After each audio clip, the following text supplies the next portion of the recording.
বা তার কোনো কিছু, তার পরিবেশে তার প্রভাব, এই টাইপের কোশ্চেনগুলো পরীক্ষায় ঘ নাম্বারে সবচেয়ে বেশি আসে। তাহলে আমরা আজকের যে টপিকটা পড়বো ব্যাকটেরিয়ার অর্থনৈতিক গুরুত্ব, সেটাও আমরা হচ্ছে ঘ নাম্বারের জন্য পড়বো। তার মানে একটা বড় কোশ্চেনের জন্য এটা যখন যদি পরীক্ষায় আসে, এবং নেক্সট এমটি বা সেমিস্টারের জন্য কিন্তু এই ব্যাকটেরিয়ার টপিকগুলো খুব ইম্পর্টেন্ট, কারণ এখান থেকে কোশ্চেন হবে বেশি। সো আমরা ব্যাকটেরিয়ার অর্থনৈতিক গুরুত্বটা খুবই ভালোভাবে পড়বো, এটার উপকারিতা অপকারিতা দুইটাই খুবই ভালো করে পড়ে নিব। কারণ উপকারিতা এবং অপকারিতা এমনও হতে পারে যে শুধু ইন্ডিভিজুয়ালি উপকারিতাও আসতে পারে, শুধু ইন্ডিভিজুয়ালি অপকারিতাও আসতে পারে, এবং দুইটাই একসাথে আসতে পারে অর্থনৈতিক গুরুত্ব হিসেবে। সো আমরা এটা টোটালটা খুবই ভালো করে পড়বো। এবং আমি একটা কথাই বলে নিচ্ছি তোমাদেরকে, আমি প্রতিটা ক্লাসে এই কথাটা বলি যে বায়োলজি মানেই হচ্ছে, ইন্টারের বায়োলজি মানে হচ্ছে তোমাদের সাইন্টিফিক নেম অবশ্যই পড়তে হবে।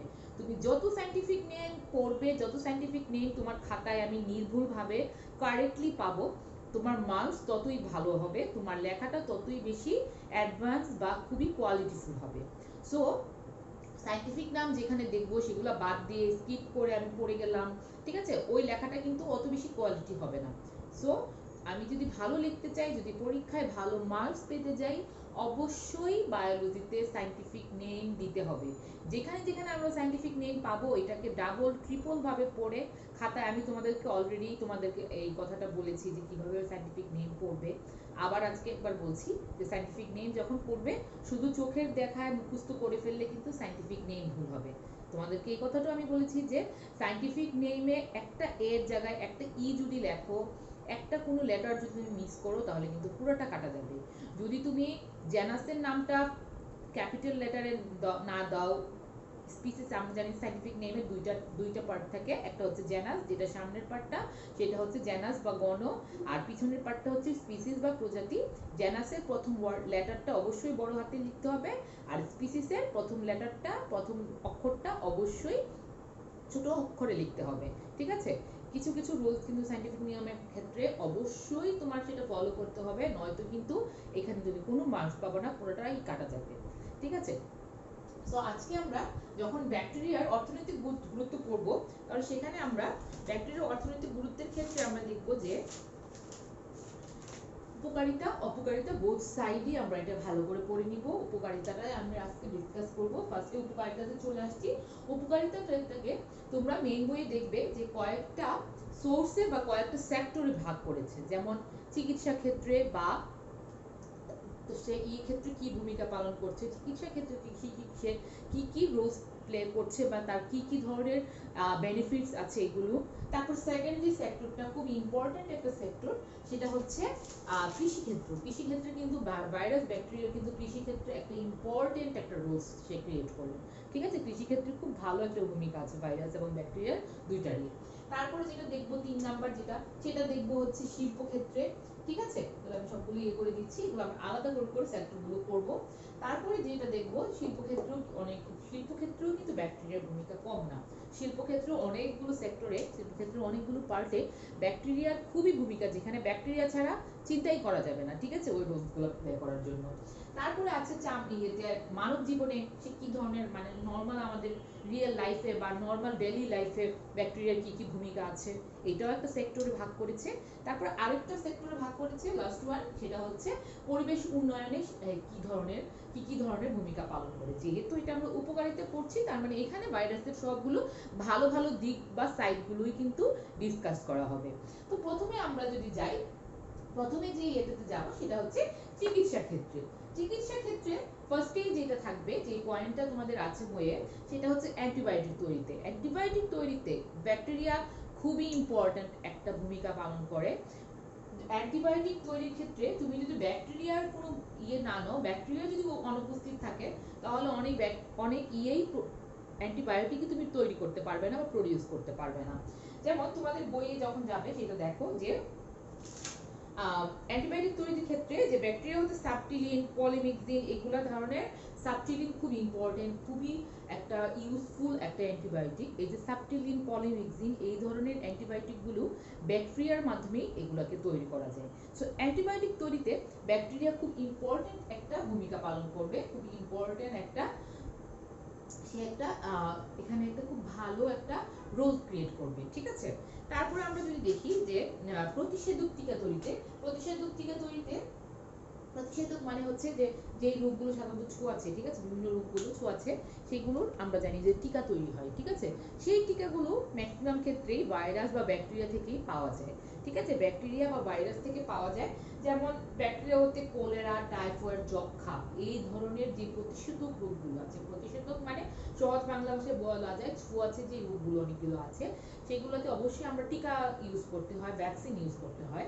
সেই ভ্যাকসিন ইউজ করার জন্য, সেই ভ্যাকসিন তৈরি করার জন্য ব্যাকটেরিয়ার সাহায্য লাগে, ঠিক আছে। যেমন কলেরা, টাইফয়েড, যক্ষা ইত্যাদি রোগের প্রতিষেধক তৈরি করার জন্য, তারপর ডিপথেরিয়া, হুপিং কাশি এই ধরনের প্রতিষেধক তৈরি করার জন্য হচ্ছে ব্যাকটেরিয়ার প্রয়োজন, ঠিক আছে। এখানে তোমরা অবশ্যই এক দুটো ব্যাকটেরিয়ার নাম উল্লেখ করে দিবে, কারণ ব্যাকটেরিয়ার নাম উল্লেখ করে মানে তুমি খুব ভালোভাবে জিনিসটা পড়লে। যেমন ধরো এখানে তোমরা করতে পারো ক্লোস্ট্রিডিয়াম, ক্লোস্ট্রিডিয়ামের নাম দিতে পারো। ক্লোস্ট্রিডিয়াম ব্যাকটেরিয়ার নাম কিন্তু আমরা অলরেডি পড়েছিলাম ব্যাকটেরিয়া শ্রেণী বিভাগের মধ্যে।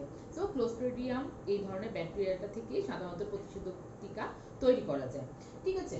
এখন চিকিৎসা ক্ষেত্রে সাধারণত অ্যান্টিবায়োটিক তৈরি এবং প্রতিষেধক তৈরিতেই মেইনলি চিকিৎসা ক্ষেত্রে হয়। সেকেন্ড যে সেক্টরটা আসবে, সেকেন্ড যে সেক্টরটা আসবে সেই সেকেন্ড সেক্টরটার নাম হচ্ছে যে কৃষি ক্ষেত্রে কি কি ভূমিকা পালন করে। আমি অলরেডি তোমাদেরকে বলেছি যে কৃষি ক্ষেত্রে ব্যাকটেরিয়ার ভূমিকা অপরিসীম। ব্যাকটেরিয়া কৃষি ক্ষেত্রে অনেক ইম্পর্টেন্ট একটা রোল সে প্লে করে এখানে, ঠিক আছে। এখন কৃষি ক্ষেত্রে আমরা যখন ফার্স্ট যে পয়েন্টটা আসবে সেটা হচ্ছে মাটির উর্বরতা বৃদ্ধিতে। খুবই ইম্পর্টেন্ট, মাটির উর্বরতা বৃদ্ধির জন্য ব্যাকটেরিয়ার ভূমিকা যে কত অপরিসীম সেটা মানে বলে বোঝানো সম্ভব না, ঠিক আছে। আমরা যে বিভিন্ন সার, বিভিন্ন ফার্টিলাইজার ব্যবহার করছি মাটির উর্বরতা, মাটি যাতে ফার্টাইল হয়, মাটি যাতে উর্বর হয়, এখানে কিন্তু ব্যাকটেরিয়ার অনেক ভূমিকা, অনেক বেশি ইউজফুল, অনেক বেশি হেল্পফুল ব্যাকটেরিয়া। যেমন দেখো মাটির উর্বরতা বৃদ্ধিতে ব্যাকটেরিয়ার অবদান অনেক। মাটির জৈব পদার্থ সঞ্চয়ে ব্যাকটেরিয়ার প্রত্যক্ষ ভূমিকা আছে। ব্যাকটেরিয়া মাটির উপাদান হিসেবেও কাজ করে, নানাবিধ আবর্জনা হতে নানা প্রক্রিয়ার মাধ্যমে ব্যাকটেরিয়া জৈব সার এবং জৈব গ্যাস প্রস্তুত করে থাকে। এই যে বিভিন্ন ধরনের সার দিচ্ছে, বিভিন্ন ধরনের ফার্টিলাইজার দিচ্ছে, এগুলো কিন্তু ব্যাকটেরিয়া থেকেই মেইনলি প্রডিউস করা যায়, ঠিক আছে। সো মাটির উর্বরতা বৃদ্ধিতে কৃষি ক্ষেত্রে এই ব্যাকটেরিয়ার ভূমিকা খুবই অনেক বেশি, অবদান, ব্যাকটেরিয়ার অবদান অনেক। তো এটা আমি গেল কৃষিক্ষেত্রের ফার্স্ট পয়েন্ট। ফার্স্ট কৃষিক্ষেত্রের সেকেন্ড পয়েন্ট যেটা দেখবো সেটা হচ্ছে নাইট্রোজেন সংবন্ধনে। আমরা জানি যে বিভিন্ন সার্কেলের মাধ্যমে মাটির হতে এক থেকে আরেক গ্যাস আদান প্রদান হয়, ঠিক আছে। সূর্য থেকে সে পায়, তারপর সেখানে মাটির মধ্যে আবার আদান প্রদান হয়। এই যে বিভিন্ন ধরনের প্রক্রিয়াগুলো, এই যে প্রক্রিয়াগুলো চলাচল করছে, প্রক্রিয়াগুলো চলমান থাকার জন্য ব্যাকটেরিয়ার ভূমিকা অনেক বেশি। তো নাইট্রোজেন সংবন্ধন হচ্ছে তেমনই একটা প্রক্রিয়া, সেই প্রক্রিয়াটাকে একবারে তোমার চালু রাখার জন্য, অ্যাক্টিভ রাখার জন্য ব্যাকটেরিয়ার ভূমিকা রয়েছে। যেমন দেখো নাইট্রোজেন সংবন্ধন, এখানে কিছু সাইন্টিফিক নেম তোমরা অবশ্যই দাগাবে, যেমন অ্যাজোটোব্যাক্টর, তারপরে ক্লোস্ট্রিডিয়াম। এই ধরনের ব্যাকটেরিয়াগুলো সরাসরি মাটি থেকে নাইট্রোজেন গ্রহণ করে সে নাইট্রোজেন যৌগ পদার্থ হিসেবে মাটিতে স্থাপন করে, ফলে মাটির উর্বরতা বৃদ্ধি পায়। কারণ মাটিতে তুমি যখন নাইট্রোজেন গ্যাসটাকে বেশি পরিমাণে ইউজ করবা তখন কিন্তু মাটির উর্বরতাটা বৃদ্ধি পেয়ে যায়। সো অ্যাজোটোব্যাক্টর, ক্লোস্ট্রিডিয়াম নামক ব্যাকটেরিয়াগুলো এই যে নাইট্রোজেনকে বেশি করে মাটিতে প্রবেশ করতে সে হেল্প করে বা সাহায্য করে, ঠিক আছে। তারপরে দেখো এখানে আমরা দিলাম যে অ্যাজোটোব্যাক্টর এবং ক্লোস্ট্রিডিয়াম। তারপর রাইজোবিয়াম, এইটা সবাই খুব ইম্পর্টেন্ট, এই লাইনটা দাগিয়ে সবাই স্টার মার্ক দিবে, এটা অনেক সময় এমসিকিউ পরীক্ষায় আসে। রাইজোবিয়াম নামক ব্যাকটেরিয়া সিম জাতীয় উদ্ভিদের মূলের নডিউলে নাইট্রোজেন সংবন্ধন করে থাকে। এই লাইনটা দাগিয়ে সবাই এটার উপর স্টার মার্ক দাও, এটা এবারের একটা এমসিকিউ যেটা অবশ্যই পরীক্ষায় আসবেই, ঠিক আছে। যে রাইজোবিয়াম, এই কোশ্চেনটা অনেক সময় পরীক্ষায় আসে যে কোন ব্যাকটেরিয়া উদ্ভিদের মূলে নডিউল ইয়েতে নাইট্রোজেন সংবন্ধন করে থাকে, সেটা হচ্ছে রাইজোবিয়াম নামক ব্যাকটেরিয়া। এই যে সিম জাতীয় যে উদ্ভিদগুলো আছে সেটা নডিউলে নাইট্রোজেন সংবন্ধন করে থাকে। খুবই ইম্পর্টেন্ট একটা এমসিকিউ, এটা স্টার মার্ক দিয়ে দাগাও সবাই। তারপরে বাংলাদেশের মসুর ডালের মূলে নডিউল তৈরি করে থাকে রাইজোবিয়াম নামক দুইটা তিনটা প্রজাতি, ঠিক আছে। এটা আমরা এতটুকুই দিব, তারপরে কিছু পার্ট আছে যেটা আমরা এমসিকিউর জন্য পড়ে নিব, কারণ আমি তোমাদেরকে বলেছি এমসিকিউর জন্য নো সাজেশন, নো শর্টেজ, সবই পড়তে হবে, কোনো কিছুই এমসিকিউর জন্য বাদ দেওয়া যাবে না। তুমি যত পড়বে এমসিকিউ তত ভালো করতে পারবে। এটা গেল আমাদের নাইট্রোজেন সংবন্ধনে। 3 নম্বর পয়েন্টে যদি আমি দেখি কৃষি ক্ষেত্রে, সেটা হচ্ছে নাইট্রিফিকেশন। নাইট্রিফিকেশন জিনিসটা কি? অ্যামোনিয়াকে নাইট্রেটে পরিণত করে কি? আমরা জানি যে বাতাসে হচ্ছে বাতাসে যে ইয়েটা থাকে, উপাদানটা থাকে, সেটা হচ্ছে অ্যামোনিয়া হিসেবে থাকে। সেই অ্যামোনিয়াকে তুমি নাইট্রেটে পরিণত করবে, ঠিক আছে? অ্যামোনিয়াকে, সে বাতাসের অ্যামোনিয়াকে তুমি নাইট্রেটে পরিণত করে ফেলবে। সেই নাইট্রেটে পরিণত করার প্রক্রিয়াকে মেইনলি নাইট্রিফিকেশন বলে। আমরা যখন বায়োলজিতে আরো সামনের দিকের চ্যাপ্টারগুলোতে যাব, নাইট্রিফিকেশন অবশ্যই পড়বো, এবং তোমরা কেমিস্ট্রিতেও নাইট্রিফিকেশনটা নিয়ে পড়বে, ঠিক আছে? তো এখানে মনে রাখো, শুধু এটুকু জানো যে বাতাসের যে অ্যামোনিয়া বা NH3 যেটা আছে, সেটা নাইট্রেট বা NO3 তে পরিণত হওয়ার প্রক্রিয়াটাকে নাইট্রিফিকেশন বলা হয়। সাধারণত দুইটা ধাপে এটা সম্পন্ন হয়। প্রথম ধাপে অবশ্যই এখানে একটা সায়েন্টিফিক নাম উল্লেখ করবে, নাইট্রোকক্কাস। নাইট্রোসোমোনাসও দিতে পারো বা নাইট্রোকক্কাসও দিতে পারো। আমি তোমাদেরকে একটু ইজি করে দিতে পারি, সেখানে হচ্ছে যে কিছু কিছু ক্ষেত্রে দেখবে দুই তিনটা সায়েন্টিফিক নাম লেখা আছে, সেখানে থেকে চুজ করে তোমরা যে কোনো একটা একটা করে পড়তে পারো, এটা একটু শর্ট করতে পারো। কিন্তু একবারে যদি সায়েন্টিফিক নেম বাদ দিয়ে দাও, তাহলে কিন্তু তোমার পরীক্ষায় নাম্বার অনেক কম পাবে। এটা তোমরা সবাই মনে রাখো যে পরীক্ষায় কিন্তু এটা মার্কস কমে আসবে।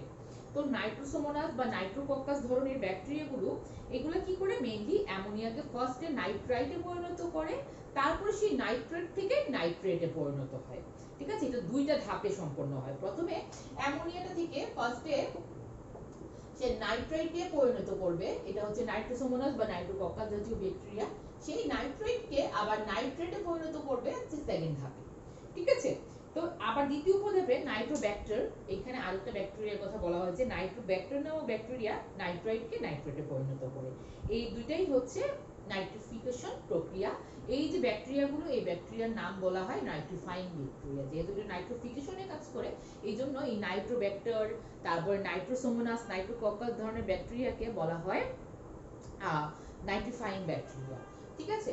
তারপরে হচ্ছে পতঙ্গনাশক হিসেবে দেখা যায়। পতঙ্গনাশক হিসেবে যেমন দেখা যায় যে, মানে আমরা জানি যে উদ্ভিদে আমরা কোনো একটা, তুমি জমিতে কোনো কিছু কাল্টিভেশন করছো, তুমি কোনো কিছু রোপণ করছো, এখানে ধরো ধান রোপণ করছো, অবশ্যই সেখানে দেখবে যে বিভিন্ন ধরনের পতঙ্গ বা ইয়েগুলো তোমার সেই ধান বা ইয়েটাকে, ক্রপসটাকে তোমার অনেক পার্সেন্টই নষ্ট করে দেয়, তারা খেয়ে বা ইয়ে করে নষ্ট করে ফেলে। এই পতঙ্গনাশকের জন্য কিন্তু ফার্টিলাইজার দেওয়া খুবই ইম্পর্টেন্ট, যাতে সেই পতঙ্গগুলা আমাদের ক্রপসটাকে ড্যামেজ করতে না পারে, ঠিক আছে? সো পতঙ্গনাশক হিসেবে ব্যাকটেরিয়া ভূমিকা পালন করে। এখানে দেখো কিছু ব্যাকটেরিয়া যেমন ব্যাসিলাস, এখানে শুধু ব্যাসিলাস দিলেই হবে। কিছু ব্যাকটেরিয়া ব্যাসিলাস বিভিন্ন ধরনের পতঙ্গনাশক হিসেবে ব্যবহার করা হয়। তারপরে আরো কিছু কৃষিক্ষেত্রে আরো কিছু পয়েন্ট আছে, যেমন ফলন বৃদ্ধিতে, তারপরে পশু খাদ্য বা সিলেজ তৈরিতে, পশুর খাদ্য তৈরিতেও হচ্ছে ব্যাকটেরিয়া কাজ করে থাকে, ফলন বৃদ্ধিতেও ব্যাকটেরিয়া কাজ করে থাকে। আর আমি আরেকটা কথা বলি, তোমরা কিন্তু কোনো পয়েন্ট এখানে মিস করবে না, সবগুলো পয়েন্টই এখানে দিতে হবে। ভিতরের লেখাটা কিছু কমিয়ে দিতে পারো তোমার পরীক্ষায় অ্যান্সার করার টাইমের ইয়েতে অনুপাতে, কিন্তু কোনো পয়েন্ট তোমরা মিস করবে না, প্রত্যেকটা পয়েন্টই মুখস্থ করবে, প্রত্যেকটা পয়েন্ট যেন তোমাদের খাতায় থাকে লেখা, ঠিক আছে? এটা গেল আমাদের কৃষিক্ষেত্রের ইয়েতে, কৃষিক্ষেত্রে কি কি ভূমিকা পালন করছে এই এটা ব্যাকটেরিয়া, সেটার ব্যাপারে। 3 নাম্বার যেটা আসবে, আরেকটা মোস্ট ইম্পর্টেন্ট সেক্টর, সেটা হচ্ছে শিল্পক্ষেত্র। শিল্পক্ষেত্রে প্রথমেই যেটা আসে, চা, কফি, তামাক, এগুলো প্রক্রিয়াজাতকরণের জন্য ব্যাকটেরিয়ার ভূমিকা অপরিসীম। ব্যাকটেরিয়া এখানে খুব ইম্পর্টেন্ট একটা ভূমিকা পালন করে। তোমরা দেখো এখানে শিল্পক্ষেত্রে যখন আসছি, চা, কফি, তামাক প্রভৃতি প্রক্রিয়াজাতকরণে, এখানে সায়েন্টিফিক নেমটা অবশ্যই উল্লেখ করবে, কারণ এটা অনেক সময় পরীক্ষায় শুধু এমসিকিউর জন্য আসে যে চা, কফি, তামাক প্রক্রিয়াজাতকরণে কোন ব্যাকটেরিয়া কাজ করে, সেটা হচ্ছে ব্যাসিলাস, ব্যাসিলাস ব্যাসিলাস ম্যাগরেশিয়াম। ব্যাসিলাস থোরেনজিয়েন্সিস একটু আগে ছিল, এটা হচ্ছে পতঙ্গনাশক হিসেবে কাজ করে। আর চা, কফি, তামাক প্রক্রিয়াজাতকরণে ব্যাসিলাস ম্যাগরেশিয়াম, এটা খুবই ইম্পর্টেন্ট একটা ভূমিকা পালন করবে। এটা অবশ্যই আমরা সায়েন্টিফিক নেমটাও পড়বো, কারণ পরীক্ষায় আসবে এটা। দ্বিতীয় যেটা দেখবো, সেটা হচ্ছে দুগ্ধজাত শিল্পে। দুগ্ধজাত বিভিন্ন ধরো দুধ থেকে, এই যে আমরা দুধ থেকে বাটার পাচ্ছি, পনির পাচ্ছি, ঠিক আছে? দুধ থেকে পনির পাচ্ছি, বাটার পাচ্ছি, এগুলো কিন্তু একটা নর্মাল, আমরা দুধটাকে এমনিই কিন্তু তুমি জীবনও পনির বা ইয়ে করতে পারবে না, চিজ তৈরি করতে পারবে না। সেই পনিরটা তৈরি করার জন্য অবশ্যই তোমাকে বিভিন্ন সার্কেল বা বিভিন্ন প্রক্রিয়ার ভিতর দিয়ে যেতে হবে। এই যে প্রক্রিয়ার ভিতরগুলো দিয়ে যাওয়া, এই যে তোমার তৈরি করতে পারছো, দুগ্ধজাত শিল্প দিয়ে বিভিন্ন ধরনের অন্যান্য প্রোডাক্ট তৈরি করতে পারছো, এগুলোর ক্ষেত্রেও ব্যাকটেরিয়া খুব ইম্পর্টেন্ট একটা ভূমিকা পালন করবে, ঠিক আছে? দুগ্ধজাত শিল্পে খুব ইম্পর্টেন্ট একটা ভূমিকা পালন করে। এখানে আমরা দেখি যে এখানেও আমরা একটা সাইন্টিফিক নেম উল্লেখ করে দিব, স্ট্রেপ্টোকক্কাস ল্যাকটিস। এই নামটা দাও, যে কোনো, আমি বলেছি যেখানে দুইটা সাইন্টিফিক নেম থাকবে সেখানে কেটে একটা যে কোনো একটা সাইন্টিফিক নেম দিলেই এনাফ। ঠিক আছে? যেমন স্ট্রেপ্টোকক্কাস ল্যাকটিস জাতীয় ব্যাকটেরিয়ার সহায়তা দুগ্ধ হতে মাখন, পনির, তারপরে তোমার ছানা, এই ধরনের ইগুলো তৈরি করা যায়। ঠিক আছে? 3 নাম্বার হচ্ছে পাট শিল্পে। পাট শিল্প খুব ইম্পর্টেন্ট একটা ভূমিকা পালন করবে। এই যে পাটের আঁশ ছাড়ানোর জন্য ব্যাকটেরিয়া খুব ইম্পর্টেন্ট ভূমিকা পালন করবে। ব্যাকটেরিয়ার পচন ক্রিয়ার ফলে পাটের আঁশগুলো পৃথক হয়ে যায় এবং আমরা সহজেই এই কাণ্ড থেকে পাটের আঁশটাকে ছাড়াতে পারি। ঠিক আছে? তারপরে যেটা গেল সেটা হচ্ছে চামড়া শিল্পে, বায়োগ্যাসে, টেস্টিং সল্ট প্রস্তুতে, রাসায়নিক পদার্থ প্রস্তুতকরণে, এই সব জিনিসেও শিল্পক্ষেত্রে টেস্টিং সল্ট তৈরিতে তোমার, তারপরে তোমার ইয়েতে চামড়া শিল্পে তো ওই যে ট্যানারিতে তুমি যদি ব্যাকটেরিয়া ইউজ না করো তাহলে এই যে তুমি বিভিন্ন ধরনের জুতা প্রস্তুত করছো চামড়া থেকে, এগুলো সম্ভবই ছিল না, কারণ চামড়াটা থেকে আগে পচিয়ে নিতে হয়, আগে ট্যানারিজাতকরণ করে নিতে হয়। ট্যানারিজাত করার জন্য ব্যাকটেরিয়ার ভূমিকা অপরিসীম। যখন আমরা চামড়া শিল্পতে দেখব যে চামড়া হতে লোম ছাড়ানোর ব্যাপারে ব্যাকটেরিয়ার ভূমিকা অপরিসীম। এই ক্ষেত্রে ব্যাসিলাসের বিভিন্ন প্রজাতি চামড়ার লোম ছাড়ানোর কাজে ব্যবহৃত হয়। এটা একটু দাগিয়ে রাখো, খুব ইম্পর্টেন্ট। চামড়া শিল্পে মেইনলি ব্যাসিলাস ধরনের ব্যাকটেরিয়াগুলো খুব ইম্পর্টেন্ট ভূমিকা পালন করে। তবে একটা ব্যাপার তোমরা খেয়াল করে দেখবে যে ঘুরে ফিরে কিছু কিছু সাইন্টিফিক নেমে কিন্তু আসছে। এই যে ব্যাসিলাস, এই ওয়ার্ডটা কতবার আসতেছে, তারপর স্ট্রেপ্টোকোকাস অনেকবার আসতেছে, ক্লোস্ট্রিডিয়াম অনেকবার আসতেছে। তো এক ব্যাকটেরিয়ার নাম অনেক জায়গায় পাবে, তো সেটা কিন্তু তোমাদের জন্য অনেক সহজ হয়ে যাবে। তারপরে আমরা যদি দেখি মানব জীবনে যেমন সেলুলোজ, আমরা জানি যে মানুষ কিন্তু সেলুলোজ হজম করতে পারে না। ঠিক আছে? তো সেলুলোজ শুধুমাত্র আমরা যখন এটা কত নাম্বার 3 নাম্বার চ্যাপ্টার যখন পড়েছিলাম আমরা কিন্তু বলেছিলাম যে গরু ছাগল সেলুলোজ হজম করতে পারে, কিন্তু মানুষ কিন্তু সেলুলোজ হজম করতে পারে না। ঠিক আছে? তো এই যে গবাদি পশু বা ঘাস খড় এগুলো খেয়ে থাকে, এগুলোর প্রধান উপাদানই তো হচ্ছে সেলুলোজ। গবাদি পশু অন্তর্ভুক্ত এক প্রকার ব্যাকটেরিয়া সেলুলোজ হজম করতে প্রত্যক্ষভাবে সাহায্য করে থাকে। কারণ পশু পাখিও কিন্তু সেলুলোজ হজম করতে পারার কথা না, কিন্তু সেলুলোজ হজমকারী একটা ব্যাকটেরিয়া পশু পাখির অন্ত্রে থাকে বলে, পশু পাখির পেটে থাকে বলেই পশু পাখি সেলুলোজটা হজম করে ফেলতে পারে, কিন্তু মানুষ কিন্তু সেলুলোজ হজম করতে পারবে না। ঠিক আছে? ভিটামিন তৈরিতে খুব ইম্পর্টেন্ট একটা ভূমিকা পালন করে। আমরা এশিরিকিয়া কলাই বা ই কলাইয়ের নাম সবাই শুনেছি। আমরা যখন ভাইরাস পড়েছি এশিরিকিয়া কলাই খুব ইম্পর্টেন্ট একটা নাম। মানুষের অন্ত্রের এশিরিকিয়া কলাই ও অন্যান্য bacteria vitamin B, vitamin K, vitamin বি12, ভিটামিন বি2, ফলিক অ্যাসিড এগুলো তৈরিতে সাহায্য করে থাকে। জিন প্রকৌশল, জেনেটিক্যাল ইঞ্জিনিয়ারিং এ ব্যাকটেরিয়ার ভূমিকা অপরিসীম। ব্যাকটেরিয়া ওইখানে খুব মেইন একটা প্রধান উপাদান হিসেবে কাজ করে জেনেটিক প্রকৌশলে বা জিন প্রকৌশলে। তারপরে পরিবেশ উন্নয়নে, যেমন ধরো আমাদের চারপাশের আবর্জনা পচনে সাহায্য করে থাকে ব্যাকটেরিয়া। ঠিক আছে? তারপরে পয় নিষ্কাশনে, তেল অপসারণে, এই যে পানির মধ্যে অনেক সময় তেল হয়ে যায়, ব্যাকটেরিয়া কিন্তু সেই তেলগুলো অপসারণ করতে সাহায্য করে। ঠিক আছে? তো তোমার আশেপাশের যে কোনো আবর্জনাটাকে নিষ্কাশনে, তারপর তেল অপসারণে, এগুলোতে ব্যাকটেরিয়ার ভূমিকা অপরিসীম, কারণ ব্যাকটেরিয়া এগুলোতে খুবই ভালো একটা ইম্পর্টেন্ট একটা ভূমিকা পালন করে। এখন আমরা এটা হচ্ছে আমাদের টোটাল 5টা সেক্টর: চিকিৎসা ক্ষেত্র, কৃষি ক্ষেত্র, শিল্প ক্ষেত্র, মানব জীবনে এবং পরিবেশ উন্নয়নে টোটাল 5টা সেক্টর। এই 5টা সেক্টর হচ্ছে উপকারিতা নিয়ে বলা হয়েছে। আমরা এই 5টা সেক্টরের প্রত্যেকটা পয়েন্টের নাম ভালো করে মুখস্থ করব। সায়েন্টিফিক নেম যদি কোনোটাতে থাকে, তাহলে যদি একের অধিক থাকে তাহলে একটা দিলেই হবে, যে কোনো যে জায়গায় একটা সায়েন্টিফিক নেম আছে অবশ্যই একটা দিবে, আর যদি একের অধিক থাকে তাহলে সেখানে যে কোনো একটা চুজ করে দিলেই আমাদের হবে। ঠিক আছে? এখন আমরা যদি যাই অপকারিতা, সবচেয়ে প্রথম যে অপকারিতাটা আসবে সেটা হচ্ছে মানুষের রোগ সৃষ্টি করতে। ব্যাকটেরিয়ার যেমন অনেক বেশি উপকারিতা আছে, তার অপকারিতা কিন্তু কম না। তার ডিসঅ্যাডভান্টেজ বা এটা কিন্তু অপকারিতা কোনো অংশেই কম না, কারণ সে মানুষের দেহে রোগ সৃষ্টি করে, অনেক ধরনের রোগ সৃষ্টি করে, সে উদ্ভিদের দেহে রোগ সৃষ্টি করবে, পশু পাখির দেহে রোগ সৃষ্টি করে। তার অপকারিতারও কিন্তু কোনো শেষ নেই। এতক্ষণ কিন্তু আমরা উপকারিতা পড়লাম, তার কোনো শেষ, অনেক কিছু উপকারিতা আছে, কিন্তু অপকারিতাও কিন্তু তার কম না। ফার্স্টের যে অপকারিতাটা সেটা হচ্ছে মানুষের রোগ সৃষ্টিতে। মানুষের অধিকাংশ রোগই হচ্ছে ব্যাকটেরিয়া দিয়ে হয়ে থাকে। কোন কোন রোগগুলো ব্যাকটেরিয়া দিয়ে হয়ে থাকে এগুলো একদম ভালো করে আমাদের মুখস্থ করতে হবে। পরীক্ষায় অনেক সময় আসে কোনটি ভাইরাস গঠিত রোগ, কোনটি ব্যাকটেরিয়া গঠিত রোগ। এমসিকিউ এটা পরীক্ষায় থাকবেই, একদম ইন্টার পর্যন্ত তোমরা এই এমসিকিউটা পাবে যে কোনটি ভাইরাস গঠিত রোগ, কোনটি ব্যাকটেরিয়া গঠিত রোগ। এইখানে অনেকগুলো ব্যাকটেরিয়া গঠিত রোগের নাম একসাথে সিরিয়ালি দেওয়া আছে। আমরা একদম এটা ভালো করে মুখস্থ করে ফেলবো। সো সবাই এটা একটু স্টার মার্কস দাও। সেটা হচ্ছে মানুষের যক্ষা, নিউমোনিয়া, টাইফয়েড, কলেরা, ডিপথেরিয়া, আমাশয়, ধনুষ্টঙ্কার, টিটেনাস, হুপেন কাশি ইত্যাদি ব্যাকটেরিয়া ঘটিত রোগ। এই লাইনটা দাগে এটার উপর স্টার মার্ক দাও। এখানে তো সবগুলো ব্যাকটেরিয়া ঘটিত রোগের নামই মোটামুটি দেওয়া আছে।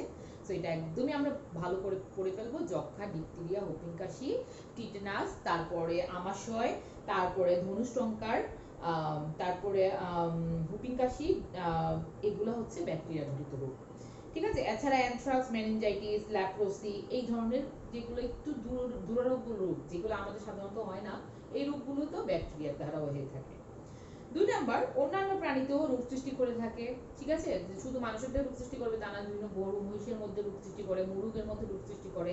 যেমন আমরা দেখি গরু মহিষের যক্ষা, আনডিউলেটেড ফিভার, ভেড়ার অ্যানথ্রাক্স, ইঁদুরের প্লেগ, হাঁস মুরগির কলেরা, গলা ফোলা রোগ, এগুলা রোগও হচ্ছে ব্যাকটেরিয়া হয়ে থাকে। ব্যাকটেরিয়ার অপকারিতারও কোনো শেষ নেই। উদ্ভিদে তো সে মানে একদম অনেক অপকারিতা করে থাকে উদ্ভিদের। যেমন বিভিন্ন ফসলি উদ্ভিদের অনেক রোগ ব্যাকটেরিয়া দিয়ে হয়ে থাকে। এতে ফসলের উদ্ভিদের ব্যাকটেরিয়া যদি আক্রান্ত করে তাহলে উদ্ভিদের ফলনও কিন্তু কমে যাবে। ঠিক আছে। যেমন গমের টুন্ড রোগ, ধানের পাতা ধসা রোগ, এটা একটু পরে আমরা যখন ব্যাকটেরিয়া ঘটিত রোগ পড়বো তখন এটা আমরা পড়বো, ধানের পাতা ধসা রোগ। ঠিক আছে। ধানের মানে পাতা ধসা মানে ধানের যে পাতাটা আছে সেটা হচ্ছে ব্লাইট রং হয়ে যায়। ঠিক আছে, বাদামি রং ধারণ করে, বাদামি রং ধারণ করে এটা তারপরে এক সময় মরে যায়।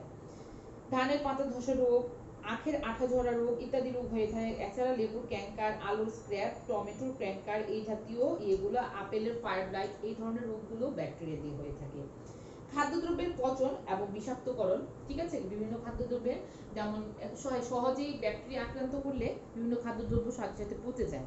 বিশেষ করে ফলের মধ্যে দেখবি ইদানিং যদিও আমাদের ফলের মধ্যে এত বেশি দিয়ে দেয় যে ফল তখন আর পচে না। ঠিক আছে, ব্যাকটেরিয়া সেটাকে আক্রমণ করতে পারে না।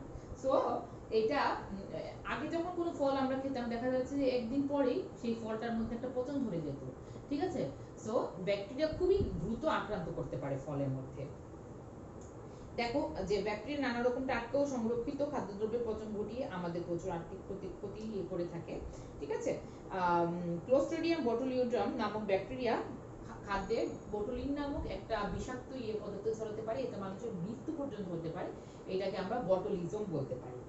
পানি দূষণে, ঠিক আছে, ক্লোরিফর্ম নামক ব্যাকটেরিয়া সাধারণত পানিকে মানে মানুষের পানির অযোগ্য করে ফেলে। ক্লোরিফর্ম ধরনের ব্যাকটেরিয়া, এটা অবশ্যই আমরা লিখবো। ক্লোরিফর্ম জাতীয় ব্যাকটেরিয়া পানিটাকে দূষণ করে, সে মানুষকে পানির অযোগ্য করে ফেলে। মাটির উর্বরতা শক্তি বিনষ্টকরণ, সে উর্বরতা শক্তি বিনষ্টকরণের যেমন উর্বরতা যেমন বাড়ায়, কিছু কিছু ক্ষেত্রে কিছু কিছু ব্যাকটেরিয়া আবার উর্বরতা নষ্টও করে দেয় মাটির। যেমন নাইট্রেট জাতীয় উপাদান মাটির উর্বরতা করে থাকে, একটু আগে কিন্তু আমরা এটা পড়েছি। কিছু ব্যাকটেরিয়া নাইট্রিফিকেশন প্রক্রিয়া মাটিস্থ নাইট্রোজেনকে ভেঙে মুক্ত নাইট্রেটে পরিণত করে এবং মাটির উর্বরতা শক্তি হ্রাস করে, ফলে ফসলের উৎপাদন কিন্তু তখন কমে যায়। কিছু ব্যাকটেরিয়া এখানে মাটির উর্বরতা বৃদ্ধি করবে, আবার কিছু আবার ব্যাকটেরিয়া উর্বরতা হ্রাস করে দিবে মাটি। নিত্য ব্যবহার্য দ্রব্যের ক্ষতি সাধন, যেমন আমরা ব্যাকটেরিয়া সাধারণত কাপড় চোপড়, লোহা, কাঠের আসবাবপত্র এগুলোর অনেক ক্ষতি সাধন করে থাকি। ঠিক আছে, এগুলোর বিভিন্ন ক্ষতি সাধন করে থাকে, তাহলে এটা কিন্তু আমাদের নিত্যদিনের একটা চলে যায়। তারপরে যানবাহনের দুর্ঘটনা, ক্লোস্ট্রিডিয়াম স্পেসিস, এটা হচ্ছে বিমানের চালানিতে জন্মালে বিমান দুর্ঘটনা পর্যন্ত হতে পারে। ব্যাকটেরিয়াজম বা জৈব সন্ত্রাস, ক্ষতিকারক জীবাণুদের যুদ্ধে ব্যবহার করা যেতে পারে। ব্যাকটেরিয়াকে তুমি যুদ্ধেও ব্যবহার করতে পারো, যেটাকে ব্যাকটেরিওজম বলা হয়। এটার মাধ্যমে তুমি যুদ্ধেও ইউজ করে অন্য একটা মানুষকে মেরেও ফেলতে পারো। ঠিক আছে।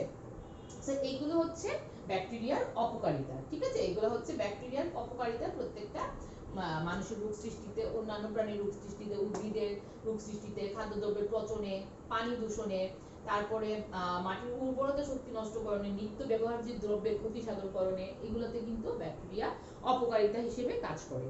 এখন আমরা যেটা করবো, অর্থনৈতিক গুরুত্বটাকে আমরা এইভাবে পয়েন্ট আকারে ভালো করে মুখস্থ করে নিব, ভিতরের সায়েন্টিফিক নেমগুলো ভালো করে পড়ে নিব, যাতে পরীক্ষায় আসলে আমরা নির্ভুলভাবে কারেক্টলি লিখতে পারি। এটা হচ্ছে আজকের টপিক। আর আজকে আমি আরেকটা টপিক তোমাদেরকে বলে দিব পড়ার জন্য, সেটা হচ্ছে ভাইরাস আর ব্যাকটেরিয়ার মধ্যে পার্থক্য। এইটাও আমরা পড়ে নিব। এটা আমরা এখন পর্যন্ত যা পড়েছি সেগুলোর ব্যাপারেই ডিটেলস লেখা। সো ভাইরাস এবং ব্যাকটেরিয়ার পার্থক্যটাও আজকে ডিফারেন্সটাও আমরা আজকে টপিকের সাথে একসাথে পড়ে নিব। এবং এটা যদি তোমাদের কোনো বুঝতে প্রবলেম হয় তাহলে এটা আমি নেক্সট দিন তোমাদের সাথে ডিসকাস করবো যে ভাইরাস আর ব্যাকটেরিয়ার পার্থক্য। আমি আশা করি ভাইরাস এবং ব্যাকটেরিয়ার পার্থক্যের মধ্যে তোমাদের কোনো কিছুতে প্রবলেম হয় না, কারণ আমরা এখন পর্যন্ত যা পড়েছি সেটার আলোকেই পার্থক্যটা করা হয়েছে, ডিফারেন্সটা করা হয়েছে। তো আজকের টপিক ব্যাকটেরিয়ার অর্থনৈতিক গুরুত্ব খুবই ভালো করে পড়বে, এটা 4 নম্বরের কোশ্চেনের জন্য আসবে। আর ভাইরাস এবং ব্যাকটেরিয়ার পার্থক্য এটা তো অবশ্যই ভালো করে পড়বে। আমি তোমাদেরকে বলেছিলাম যে পার্থক্য মানেই পড়তে হবে, কারণ পার্থক্য 2 নম্বরের কোশ্চেনের জন্য পরীক্ষায় অনেক আসে। তো আজকের ক্লাসটা এখানেই শেষ করছি। আশা করি তোমরা সবাই রেগুলারলি একটু পড়াশোনাটা করবে। সবাই সুস্থ থাকবে, ভালো থাকবে। আল্লাহ হাফেজ।